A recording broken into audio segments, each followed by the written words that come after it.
مذاکرات کا چیپٹر تحریک انصاف کی طرف سے بند ہو چکا ہے۔ حکومت نے بھی اپنی تحریری جواب سپیکر ایاز صادق کے حوالے کر دیا، یعنی ایک فریق مذاکرات کی میز سے اٹھ چکا ہے اور دوسرے نے مذاکرات میں ڈیڈ لاک کے بعد اپنا جواب تیار کیا ہے تاکہ تاثر قائم کیا جا سکے کہ مذاکرات میں تعطل حکومت کی وجہ سے نہیں آیا۔ سپیکر کو جمع کرائے گئے جواب کے مطابق حکومت نے جوڈیشل کمیشن بنانے سے متعلق یکسر انکار نہیں کیا۔ انکار کی بجائے حکومت نے ان حالات کا ذکر کیا جس میں عدالتی کمیشن بن سکتا ہے، اور وہ جو بات بھی بتائی ہے کہ جن میں کمیشن نہیں بن سکتا۔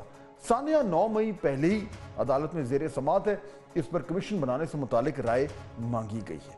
حکومت نے جوڈیشل کمیشن کے متبادل خصوصی کمیٹی یا پارلیمانی کمیٹی بنانے کا یا سپیکر کی سربراہی میں موجودہ کمیٹی کو ہی پارلیمانی کمیٹی کا درجہ دینے کی تجویز بھی دی ہے۔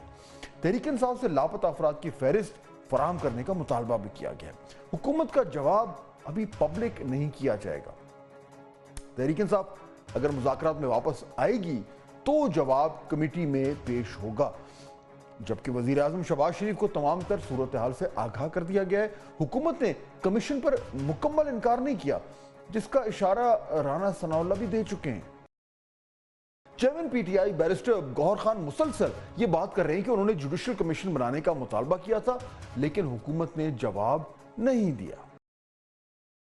ہم نے تو ان کو کہا تھا کہ آپ اناؤنس کریں کمیشن کا، لیکن آج تک ہم حکومت نے نہ کمیشن کا اعلان کیا، نہیں ہمارے ساتھ اپنا جواب شیئر کیا۔ یہ کوئی سیکرٹ تو نہیں تھا کہ آپ کریں، تو اس لیے حکومت چاہ نہیں رہی تھی کہ کوئی ڈائیلاگ ہو اور ان سارے مسائل کا کوئی پولیٹیکل حل نکلے۔ بیرسٹر گوہر ایسا اس لیے کہتے ہیں کہ مورلی بھی تحریک انصاف کا موقف جو ہے وہ درست تصور کیا جائے، لیکن حقیقت یہی معلوم ہوتی ہے کہ حکومت کے جواب سے پہلے ہی مذاکرات سے الگ ہو جانا واضح کرتا ہے کہ پی ٹی آئی اس کے انجام کو جان گئی تھی، اس لیے مذاکرات کی ٹیبل سے اٹھ گئی اور اگلے مرحلے کی تیاری میں لگ گئی۔ پچھلے چند روز کی پیش رفت سے معلوم ہوتا ہے ناظرین کہ تحریک انصاف نے اپنی جدوجہد کو راؤنڈ 2 جو ہے وہ شروع کر دیا ہے، اور 3 ایسی پیش رفت ہیں جن سے ان کا اندازہ بخوبی لگایا جا سکتا ہے۔ نمبر 1، انتظامی تبدیلیاں۔ جنید اکبر اور عالیہ حمزہ کو خیبر پختونخوا اور پنجاب میں پارٹی کی تنظیم نو کا ٹاسک دے دیا گیا ہے۔ تحریک انصاف کی آئندہ حکمت عملی کیا ہوگی، جنید اکبر نے بھی واضح کر دی کہ عالیہ حمزہ نے لاہور مینار پاکستان پر 8 فروری کو جلسے کے لیے اجازت مانگ لی ہے، یعنی ایک بار پھر جلسے جلوس اور احتجاج کی تیاری ہے، جبکہ ثوابی میں بھی ایک بڑے جلسے کی تیاری کی جا رہی ہے۔ نمبر 2، اپوزیشن کی جماعتوں کو ساتھ ملا کر گرینڈ الائنس بنانے کی تیاری۔ اس حوالے سے تحریک انصاف نے شاہد خاقان عباسی اور مولانا فضل الرحمان سے ملاقات کی جو ہے وہ کر لی ہے، جس میں مستقبل میں ایک ساتھ چلنے کی بات بھی کی گئی۔ نمبر 3، ایوان کے اندر بھرپور احتجاج کیا جائے گا، جس کی کچھ مثالیں ہم نے پچھلے چند دنوں میں بھی دیکھی ہیں۔ قومی اسمبلی اور سینٹ میں تحریک انصاف مسلسل احتجاج کر رہی ہے، یعنی ناظرین حالات سے یہ بالکل واضح ہے کہ تحریک انصاف فیز 2 میں داخل ہو گئی ہے اور ایک نیو برانڈ آف اپوزیشن کی تیاری جو ہے وہ اب ہمیں نظر آ رہی ہے، لیکن یہ سیکنڈ راؤنڈ سے پہلے جو فرسٹ راؤنڈ کا نتیجہ ہے وہ بھی دیکھنا ضروری ہے۔ لیکن ناظرین ایک بات تو صاف ہے کہ تحریک انصاف پہلے راؤنڈ میں جو ہے وہ کم از کم 3 محاذ پر وہ کامیابی نہ سمیٹ پائی جس کا شاید اس کو امید تھی۔ نمبر 1، مسلسل احتجاج کی سیاست کا کوئی مثبت نتیجہ نہیں نکلا۔ عمران خان کی رہائی کی کوئی صورت جو ہے وہ ابھی نظر نہیں آ رہی۔ بار بار جلسے جلوسوں اور دھرنوں سے بھی حکومت کو پریشرائز نہیں کیا جا سکا۔ نمبر 2، حکومت اور اسٹیبلشمنٹ کی پارٹنرشپ نہ ٹوٹ سکی۔ تحریک انصاف اپنے لیے نرم گوشہ بنانے میں بھی ناکام رہی اسٹیبلشمنٹ کے حوالے سے۔ نمبر 3، سولو فلائٹ کا کوئی نتیجہ نہ نکلا۔ آخر کار تمام جماعتوں کو ساتھ لے کر چلنے کی ہی اب بات کر رہی ہے پاکستان تحریک انصاف۔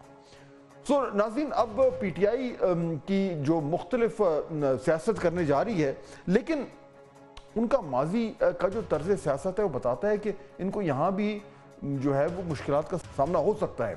وہ کیسے؟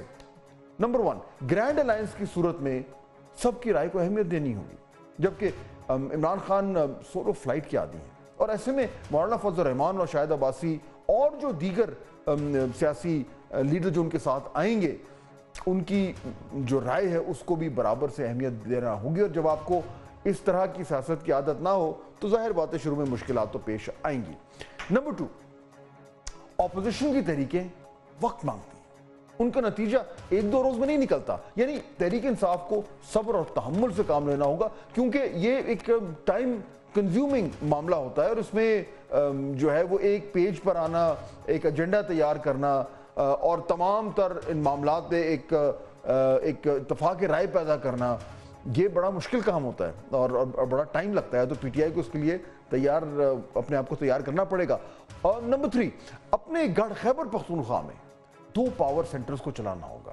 پہلے صرف علی امین گنڈاپور تھے، وہ انہی کی چلتی تھی، اب جنید اکبر بھی جو ہے وہ ایک بہت اہم عہدہ سنبھال چکے ہیں، اور ان کا جیسا کہ ہم پہلے بھی بات کر چکے ہیں کہ وہ ان کا تعلق ایک مخالف گروپ سے ہے، اور فیصلوں پر اثر انداز ظاہر بات ہے وہ ہوں گے۔ اب احتجاج کب کرنا ہے، کیسے کرنا ہے، جنید اکبر بھی فیصلہ سازی میں ایک اہم کردار ادا کریں گے۔ انہوں نے آج ہی اس حوالے سے ایک بیان بھی دیا ہے۔ کل آپ نے ایک بیان دیا ہے کہ ہم مارچ کریں گے اسلام آباد کی طرف، اور جو احتجاجاً پنجاب کے راستے بھی بند کریں، اس حوالے سے آپ؟ نہیں، میں نے یہ نہیں کیا ہوں، یہ خان صاحب مختلف آپشن ہیں جس پہ ہماری ابھی فائنل کچھ بھی نہیں ہوا۔ انشاءاللہ تعالی خان صاحب جو بھی فائنل کریں گے انشاءاللہ تعالی وہی پہ انشاءاللہ عمل۔ اب ذرا حکومت کی سائٹ کو دیکھیں تو ان کو فی الحال تو کوئی بہت بڑی پریشانی نظر نہیں آ رہی۔ حکومت اور اسٹیبلشمنٹ مزید مضبوط ہوتے نظر آ رہے ہیں۔ اس کی کچھ بنیادی وجوہات ہیں۔ پہلی یہ کہ سپریم کورٹ میں آئینی ترمیم کے بعد معاملات مختلف ہو چکے ہیں۔